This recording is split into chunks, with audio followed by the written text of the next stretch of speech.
She had a spare key from years ago. I never asked for it back. That key almost cost me my house. I, 29M, never thought I'd be writing one of these posts. I've lurked on this subreddit for years, always reading about other people's family drama, thinking, glad that's not me. Well, now it's me. And honestly, I'm still shaking as I type this. Let me give you some background first. My grandfather passed away 3 years ago. He was the best man I ever knew. While my parents were busy with their careers and my older sister, 32F, was the obvious favorite, my grandfather was the one who showed up. He taught me how to fix things, how to manage money, how to be a decent human being. We had a standing Sunday dinner for 15 years straight. Every single Sunday. When he passed, he left me his house. Not my parents. Not my sister. It's not a mansion or anything, a modest 3-bedroom in a decent neighborhood, but it was his, and now it's mine. My parents were furious. They contested the will, claiming my grandfather wasn't in his right mind. The lawyer shut that down fast. My grandfather had specifically written a letter explaining his decision, stating that he knew I would take care of the house and that I had been the only family member to consistently show him love and attention in his final years. That was 3 years ago. My parents eventually stopped bringing it up directly, though the resentment was always there, simmering under the surface at every family gathering. I thought we'd moved past the worst of it. I was wrong. The night she showed up. It was a Tuesday evening, about 2 months ago. I was sitting in my kitchen eating a salad, watching some documentary about ancient Rome on my laptop. Nothing special. Just a normal night. Then I heard my front door open. I froze. I distinctly remembered locking that door. I always lock it. I'm paranoid about that kind of thing. My heart started pounding as I reached for my phone, ready to call 911. Then my sister walked into the kitchen. "Hey," she said, all smiles, like this was completely normal. "I thought you'd be at work." I just stared at her. "How did you get in?" She held up a key, dangling it between her fingers like it was nothing. "Remember when I helped you move in? You gave me a spare in case of emergencies." I didn't remember. That was 3 years ago, right after I inherited the place. I must have given her a key during the chaos of moving, and then completely forgot about it. She had a spare key from years ago. I never asked for it back. That key almost cost me my house. "What are you doing here?" I asked, still trying to process the situation. Her face changed. The smile wobbled, and suddenly she looked like she was about to cry. "I had a huge fight with Mom and Dad. Massive. I can't go back there right now." She sat down at my kitchen table without being invited. "Can I stay here? Just for a few days? I need to figure things out." I should have said no. Looking back, every instinct was telling me something was wrong. But she's my sister. We're not close, but she's family. And she looked genuinely upset. "A few days," I said firmly. "That's it. You can take the guest room." "Thank you so much," she said, already pulling out her phone. "You're the best brother ever. I'll be out of your hair before you know it. A few days maximum." That's what she said. Week 1. The first week wasn't terrible. She kept to herself mostly, staying in the guest room, watching TV. I figured she was processing whatever had happened with our parents. I didn't push. She didn't cook, didn't clean, didn't contribute to groceries. But I told myself it was temporary. She was going through something. I could be patient. When I asked about looking for an apartment, she waved me off. "I'm looking online. These things take time." When I asked about her job, she's a marketing coordinator at some agency, she said she'd worked it out to do remote work for a while. I believed her. Week 3. By week 3, things started changing. I came home from work one day to find my living room completely rearranged. My couch was against a different wall. My TV had been moved. My grandmother's antique coffee table, the one my grandfather gave me specifically, was in the basement. "What happened?" I asked. "I reorganized," she said, not even looking up from her phone. "The feng shui was all wrong. It's much better now. You moved my grandmother's table to the basement. It was ugly. It didn't fit the aesthetic. I should have kicked her out right then. But I didn't want to cause a scene. I told myself I'd address it later, when she was in a better mood. The next week, she started telling me what to cook for dinner. Not asking. Telling. "You should make pasta tonight.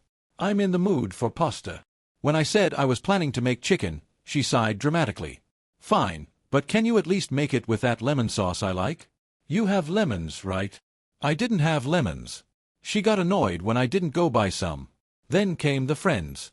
I walked in one Saturday afternoon to find 5 strangers in my living room, drinking my beer, eating snacks from my pantry. Music playing.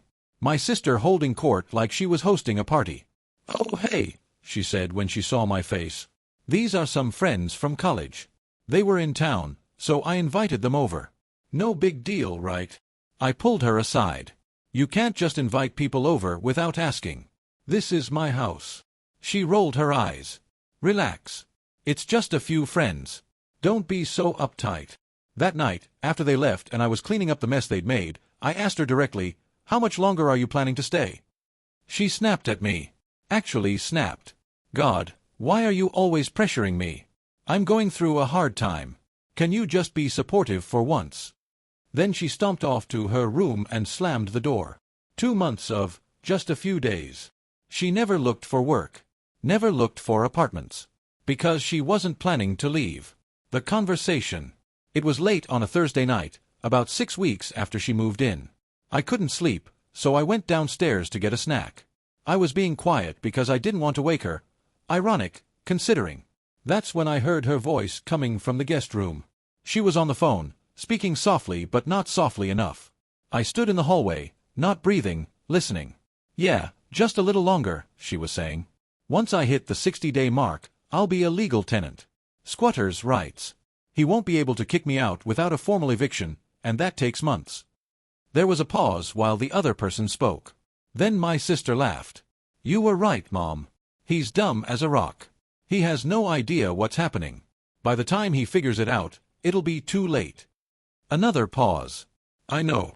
Once I'm established as a tenant, we can start the next phase. Maybe I'll stop paying rent," she used air quotes, I could hear it in her voice, "and he'll try to evict me. That'll take forever. Meanwhile, I'm living rent-free in Grandpa's house. The house that should have been yours anyway." I stood there frozen, my hand on the wall to keep myself from collapsing. I heard her on the phone. "He's dumb as a rock. He has no idea." I wasn't dumb. I was trusting. There's a difference. My mother was on that call. My own mother. They had planned this together. She and my mother researched this. They knew about squatters' rights. They planned to steal my grandfather's house. I went back to my room and didn't sleep at all that night. Update 1. The phone call that saved everything. I spent the next morning in a daze. I went through the motions at work, but my mind was racing. How long had they been planning this? How could my own family do this to me?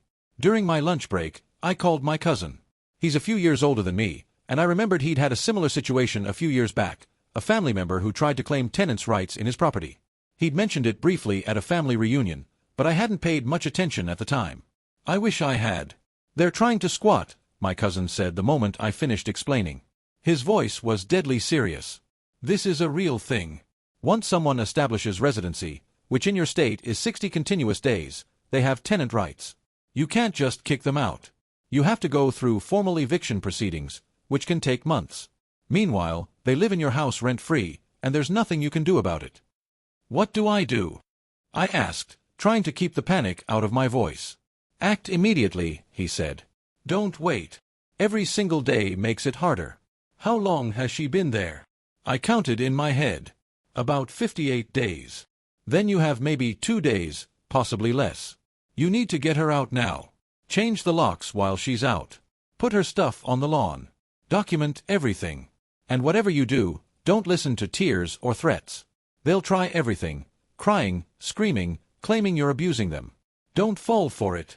"But what if she calls the police?" "Let her. As long as you have proof that you own the property and that she's a guest who overstayed her welcome, not a tenant, you're within your rights. Get her texts where she said she was only staying a few days.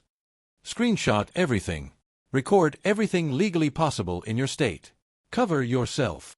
I hung up and immediately started planning. Update 2. The eviction.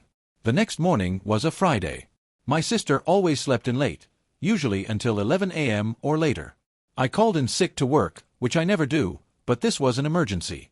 At 8 a.m., while she was still asleep, I started packing her things. I was methodical about it. I didn't throw anything away or damage anything. I carefully folded her clothes, boxed up her toiletries, packed her electronics safely. I even wrapped her framed photos in towels so they wouldn't break. Everything went into her car, which was parked in my driveway. She'd given me a spare key to it months ago, in case of emergencies. Funny how that worked out. By 9:30, all her belongings were packed and loaded. At 10, a locksmith arrived. I had called him the night before and explained the situation. He was sympathetic. Apparently this kind of thing happens more than you'd think. He changed every lock in the house: front door, back door, garage door, the door from the garage to the house. New deadbolts. New smart locks. Everything. While he worked, I installed security cameras. 3 outside, 2 inside. All recording to the cloud, not local storage. I wasn't taking any chances. By 11:30, everything was done. My sister was still asleep, oblivious. I left. I went to a coffee shop down the street and waited. I had my phone set to alert me when the cameras detected motion. At 12:15, I got the first alert. My sister walking out to her car. She looked confused seeing all her stuff in there, but must have assumed I was being helpful or something. At 12:17, another alert. My sister trying to unlock the front door. Key doesn't work. At 12:18, she tried again. And again. And again. Then she started screaming. The camera audio picked up everything. Profanity I won't repeat here. Banging on the door. More screaming. Kicking. Then she called me. I let it go to voicemail. Then she called again. Voicemail. The third time, she left a message. What the hell did you do? Let me in. This is my home too. It wasn't her home. It was never her home. It was my grandfather's home, and now it's mine. I waited another hour before driving back. I wanted to make sure she'd had time to make whatever calls she was going to make. I wanted witnesses. When I pulled up to my house, there was a police car in my driveway. She called the police on me. In my house. The house my grandfather left me. She tried to make me look like the bad guy. I parked on the street and walked up calmly. My sister was standing on the porch, arms crossed, looking triumphant. 2 officers were standing nearby. That's him, she shouted.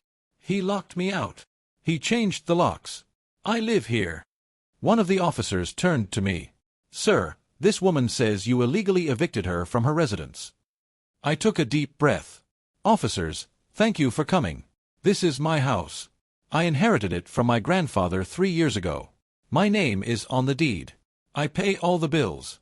This woman is my sister, and she's been a guest here for 58 days after asking to stay, just a few days. She is not a tenant. She has never paid rent. She's never signed a lease. I have text messages from her confirming she was only staying temporarily. I pulled out my phone and showed them the texts. The original one from her saying, just need a place for a few days, and my response saying, a few days maximum. I also showed them the deed, my utility bills, my mortgage statements. Sir, the officer said, turning to my sister, do you have any documentation showing you're a legal tenant here? Lease agreement, rent receipts, anything. Her face went pale. I don't need documentation. I've been living here for 2 months. That makes me a tenant. In this state, the officer said, tenant rights require 60 days of continuous residence. You've been here 58 days. You're technically still a guest. He turned to me. Sir, do you want her on your property? No, I said. I do not. Ma'am, you need to leave, or you'll be arrested for trespassing. Update 3. The phone call that revealed everything. My sister didn't go quietly. She screamed. She cried. She called me every name in the book. The neighbors came out to watch. I stood there calmly, saying nothing, letting the cameras record everything. Eventually, one of the officers walked her to her car and made sure she drove away. I thanked the officers and went inside. I locked my new deadbolts, set my new alarm, and sat down in my living room, my grandmother's coffee table back in its rightful place. Then my phone rang. My mother. I almost didn't answer. But I realized this might be my only chance to get the full truth. I opened a recording app. In my state, one-party consent is legal, and answered on speaker. What have you done? My mother screamed before I could even say hello. You ruined everything. What did I ruin, Mom? You know what? Your sister was supposed to establish residency. Once she was a legal tenant, we were going to... She stopped herself. Going to what, Mom? Silence. Going to what? Take my house. The house Grandpa left to me. My father's voice came on the line. He must have been on speaker too. That house should have been yours, not yours. Your grandfather wasn't in his right mind. We should have inherited that property, and you know it. Grandpa knew exactly what he was doing, I said quietly.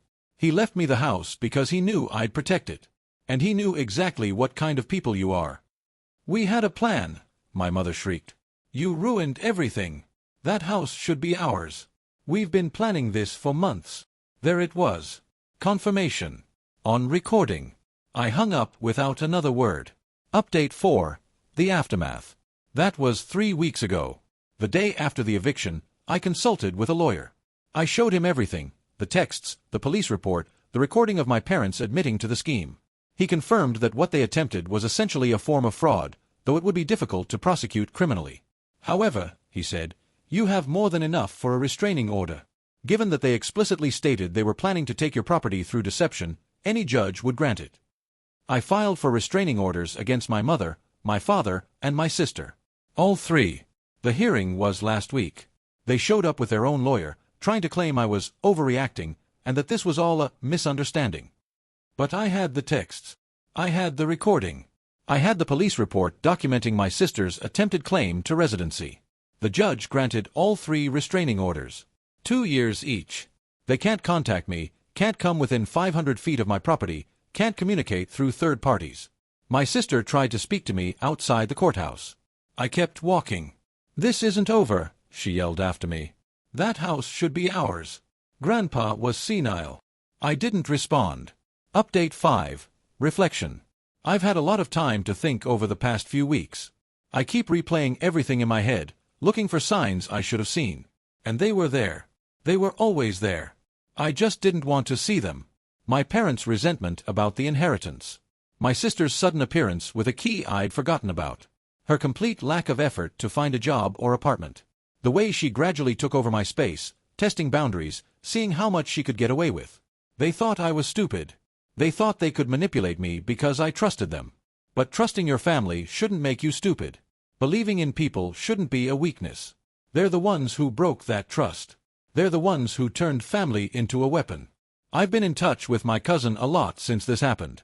He went through something similar, and he understands in a way most people can't. He told me something that stuck with me. Some people will take everything from you if you let them. And the worst ones are the ones who think they're entitled to it. I've also been in touch with my uncle, my grandfather's brother, who I haven't talked to in years. He called me after he heard what happened through the family grapevine. Your grandfather would be proud of you, he said. He knew what your parents were like. That's why he left you the house. He knew you'd fight for it. I found out from him that my parents had tried something similar with my grandfather when he was still alive. They'd tried to get power of attorney over his affairs, claiming he was mentally incompetent. My grandfather had to hire a lawyer to fight them off. That's when he wrote me into his will and wrote them out. He knew. He always knew. Final thoughts. My grandfather left me this house because he knew I'd protect it. He was right about me. He was also right about them. Some family will take everything if you let them. I'm not letting them. I've changed the locks. I've installed cameras. I have a security system now with monitoring. I've documented everything and stored copies in 3 different locations. And I've learned something important. Family isn't just about blood. It's about trust. About respect. About treating each other like human beings, not obstacles to get around. My parents and sister failed that test. They made their choice when they decided to scheme behind my back, to try to steal what my grandfather left me, to treat me like a mark instead of a family member. I don't hate them. I'm not angry anymore. I'm just done. My grandfather built a life in this house. He raised his family here, fixed the leaky roof with his own hands, planted the oak tree in the backyard that's now 30 feet tall. He left me this house because he wanted that legacy to continue with someone who would appreciate it. I do appreciate it. Every day. And no one, not my parents, not my sister, not anyone, is ever going to take that away from me. TLDR, sister showed up with an old spare key, claimed she needed to stay a few days. 2 months later, overheard her on the phone with our mother revealing they were running a squatter scheme to steal my grandfather's house. Got her out at day 58, before the 60-day tenant threshold, documented everything, got restraining orders against sister and parents. They admitted on recording they'd been planning this for months. Went no contact. House is safe. Edit. Thank you all for the support. To answer some common questions. Yes, Squatters' rights are real and vary by state. Look up your local laws. Yes, I'm in therapy. This was traumatic. No, I don't have any other family I'm worried about. My uncle has been supportive, and my cousin is basically my brother at this point. Yes, I changed all the locks and hired a professional. Don't cheap out on security. No, I'm not pressing charges. My lawyer said it would be difficult to prove criminal intent, and honestly, I just want to move on. Yes, my grandfather was an amazing man. I miss him every day. But I think he'd be proud of how I handled this. Stay safe out there, everyone. And for the love of God, if you ever give someone a spare key, keep track of it. Final update. 6 weeks later. I wasn't planning to update again, but something happened last weekend that I think deserves to be shared. I was doing yard work on Saturday morning. Nothing special, just trimming the hedges and raking leaves. It was a beautiful day, and I was actually feeling pretty good for the first time in weeks. The restraining orders had brought a sense of peace. My sister had moved back in with our parents from what I heard through my uncle. I hadn't received any contact attempts from any of them. Then a car pulled up to the curb. For a moment, my heart stopped. I recognized the car immediately. It was my mother's sedan. I pulled out my phone, ready to call the police. The restraining order was clear, 500 feet minimum. But it wasn't my mother who got out. It was my grandmother. My mother's mother. She's 82 years old and uses a walker. She's also the only person from that side of the family who has never once been involved in any of the drama. She walked slowly up my driveway, her walker clicking against the concrete. I put down my phone and went to meet her. "Grandma," I said, "what are you doing here?" She looked up at me with those sharp blue eyes that have never missed anything. "I came to see the house," she said. "And to see you. You look thin. Are you eating?" I helped her inside and made her a cup of tea. She sat in my living room, in my grandfather's favorite chair, and looked around at everything with a sad smile on her face. "Your grandfather loved this house," she said quietly. "Did you know he built the back porch himself? Back in 1978. Took him 3 weekends." "I didn't know that." "Your mother was a teenager then. She helped him carry the wood. She was different back then." She took a sip of her tea. "I want you to know that I had nothing to do with what they tried to do to you." "I know, Grandma. Your mother has always been difficult. She gets it from her father, God rest his soul. Always thought the world owed her something. When your grandfather, your other grandfather, left you this house, it broke something in her. She couldn't accept that someone else got what she thought should be hers." She put down her teacup and looked at me directly. "I raised her better than this. Or I thought I did. But somewhere along the way, she became someone I don't recognize. And your sister." She shook her head. "Your sister is becoming just like her." I didn't know what to say. I've spent so much time being angry, being hurt, being defensive. Having someone from that side of the family acknowledge what happened, really acknowledge it, was overwhelming. "I'm sorry," my grandmother said. "I'm sorry for what they did. I'm sorry I couldn't stop it. And I'm sorry you had to go through this alone." She reached into her purse and pulled out an envelope. "Your grandfather, the one who left you this house, he and I stayed in touch after your parents' marriage. He was a good man. The best man. A few weeks before he passed, he gave me this to give to you. He said to wait until you needed it." I opened the envelope. Inside was a single handwritten note. "To my grandson. If you're reading this, then something has happened that made your grandmother think you needed to hear from me one more time.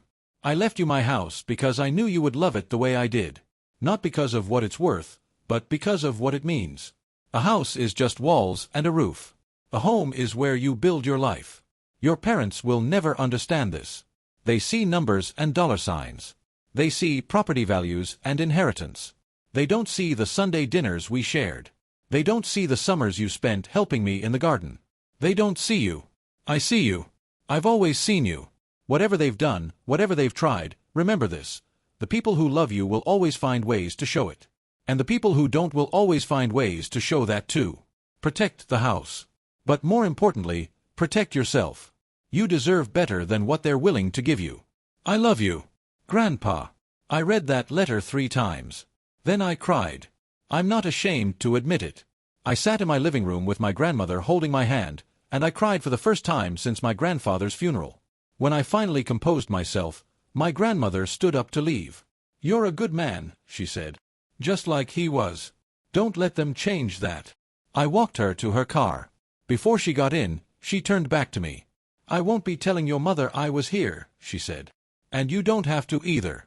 But I wanted you to know that not everyone in this family has lost their mind. Some of us still know right from wrong." She drove away, and I went back inside. I put my grandfather's letter on my mantel, next to the photo of him and me at my college graduation. He's wearing a suit that's slightly too big, and he's smiling wider than I've ever seen him smile. He knew. He always knew. And now, finally, I think I know too. Actual final TLDR, got an unexpected visit from my maternal grandmother. She brought a letter my grandfather wrote before he died, basically predicting this whole situation. She apologized on behalf of the family and made it clear she had no part in the scheme. I cried. I'm healing. The house is safe, and so am I. For those of you going through similar situations, document everything. Trust your instincts. And never forget that you deserve better than people who treat you like a stepping stone. This is my last update. Thank you all for your support. Take care of yourselves. Here's what I learned about family. Some people will take everything from you if you let them. And the worst ones are the ones who think they're entitled to it. She had a spare key from years ago. I never asked for it back. That key almost cost me my house. 2 months of just a few days. She never looked for work. Never looked for apartments. Because she wasn't planning to leave. I heard her on the phone. He's dumb as a rock. He has no idea. I wasn't dumb. I was trusting. There's a difference. She and my mother researched this. They knew about squatters' rights. They planned to steal my grandfather's house. Once she hit 60 days, she'd be a legal tenant. I couldn't kick her out without months of eviction proceedings. She'd live rent-free in my house while I paid for everything. I acted on day 58. Changed locks. Packed her stuff. Installed cameras. She called the police on me.